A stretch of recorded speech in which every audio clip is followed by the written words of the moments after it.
Black Talk Radio. So let me open up that particular thread where Mediaite was sitting up here trying to call out Tucker Carlson and your comedian turned so-called progressive, but I got questions about Jimmy Dore and what have you. And I know what's her name, Gabby from Hawaii. I think she ran for president at one time, and she does believe in progressive policies and whatnot. But I just can't come on. I couldn't go on Fox News with racists like Tucker Carlson or any of those other racists on Fox News and have a conversation with them.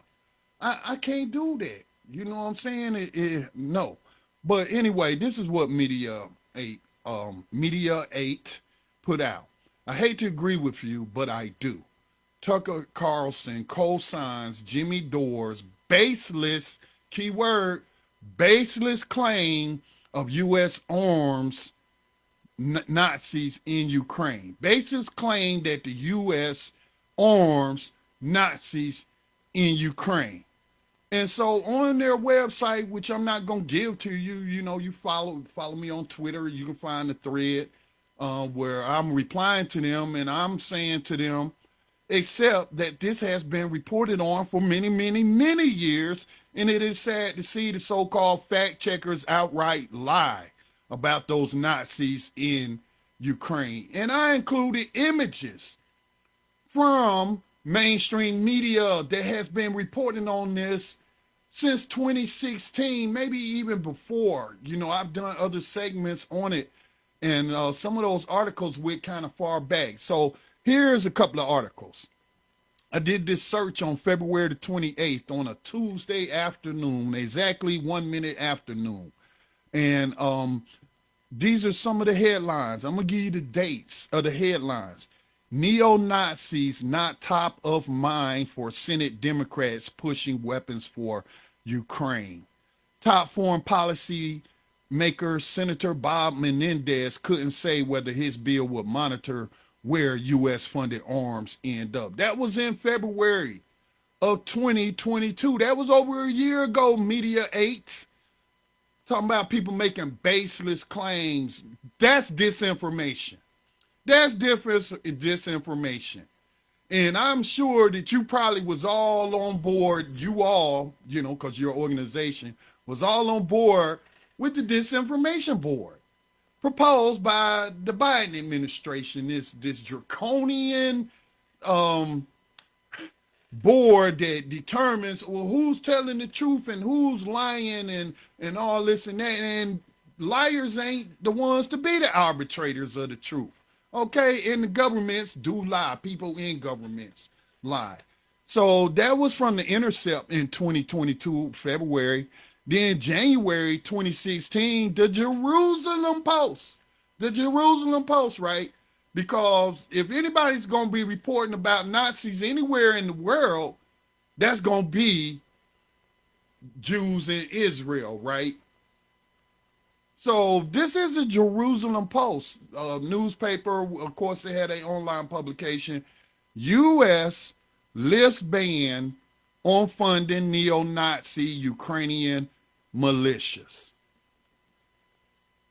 Who is that? The Jerusalem Post is that source. So Mediaite out here talking about baseless claims. Is he going to call? Are they going to call out the Intercept, the Jerusalem Post? What about the Global Times? And it don't matter. I was watching some hearings, what they call it, the weaponization of government, these Republican hearings. And there's some very interesting things coming up. But it's also a lot of contradictions coming up as well in terms of freedom of speech. But I could do a whole segment on just that, so I'll say that. But they try to call out the Global Times as saying, oh, China reported about this in Ukraine or whatever. I believe it was Matthew Gates. And these are, again, despicable characters on the right that they're using to sell you on this Ukrainian propaganda, pro-war propaganda. Okay, these are despicable people, but the truth stands alone. Either these are facts and have been verified other than them saying it, or they're not. So Global Times is just as good a source as any on something like that. And it says Global Time investigates. Evidence suggests U.S. may have supported neo-Nazi Azov Battalion, the one that President Vladimir Zelensky admitted to in an interview with Britt Bayer on Fox News, and he's supposed to be the straight news guy. But anyway, he's just a script reader, a puppet, sock puppet. But he asked the tough question. His producers had him ask the tough question, and I was shocked that they even asked the question. And you know, it's like we in bizarro world. We got Democrats supporting Nazis or trying to hide the fact that Nazis in the right wing fascist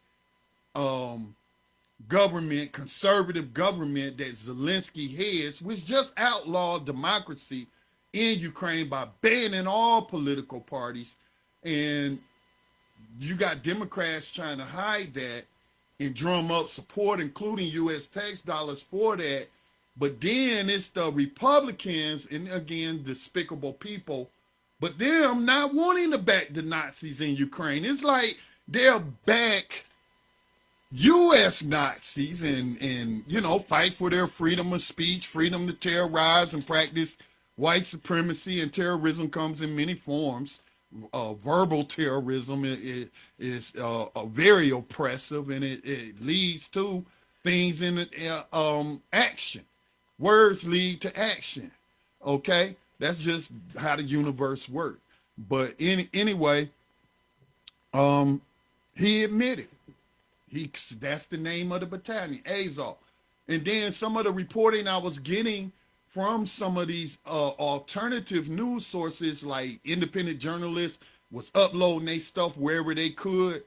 If you're on YouTube, they destroyed, you know, they worked the algorithm. You won't see it on Facebook. I never saw it on Facebook or even Twitter.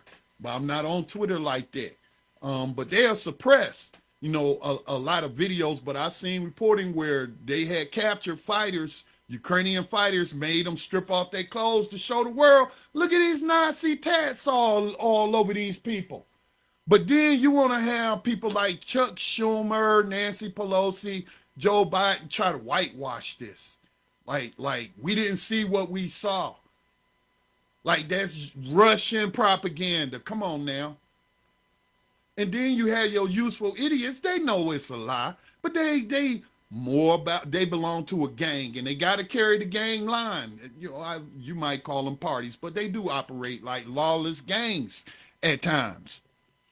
So one more article: right-wing militias backing the Ukraine military. So that was the Washington Post, right? A lot of liberals, y'all cite the Washington Post as a credible news source. So what the heck is Mediaite talking about, and why are they trying to gaslight people into saying that this is a complete lie? This has been reported on for years. John Conyers, may rest in power, U.S. Congressman out of Michigan, John Conyers was the one who put the ban in place. Him and Ro Khanna. And Ro Khanna, I'm talking about the Democrat out of California, supported the ban. I think he co-sponsored the ban with Conyers. Jumped on board with the bill, and it passed. So this was prior to 2016. But what is Ro Khanna doing today? Oh, he ain't say nothing when they lifted that ban, because, you know, now the news reports is coming to. He ain't saying nothing about it. Like, see no evil, hear no evil, you know, speak no evil. We're not going to speak about what we're not showing people and telling people. We're not going to speak about that. They don't exist if we don't speak about it. Oh, they exist. And again, this should be a moral injury to you as a taxpayer, as a person in the military who might down the road, God forbid, you get deployed to go fight alongside these racists who just as soon as shoot you in the back as they would watch your back. All right, so That's again the main topic is moral injury, man.